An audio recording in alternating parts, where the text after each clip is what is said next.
you know that there are 4,000 exoplanets in space? Over 4,000 planets are now known to exist outside our solar system. Known as exoplanets, this milestone was passed last month, as recorded by NASA's Exoplanet archive.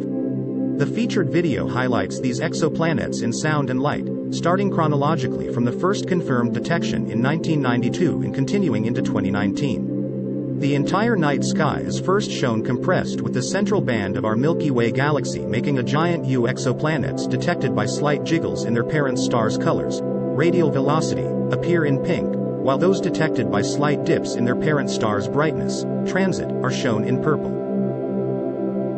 Further, those exoplanets imaged directly appear in orange, while those detected by gravitationally magnifying the light of a background star, microlensing, are shown in green. The faster a planet orbits its parent star, the higher the accompanying tone played. The retired Kepler satellite has discovered about half of these first 4,000 exoplanets in just one region of the sky, while the TESS mission is on track to find even more, all over the sky, orbiting the brightest nearby stars.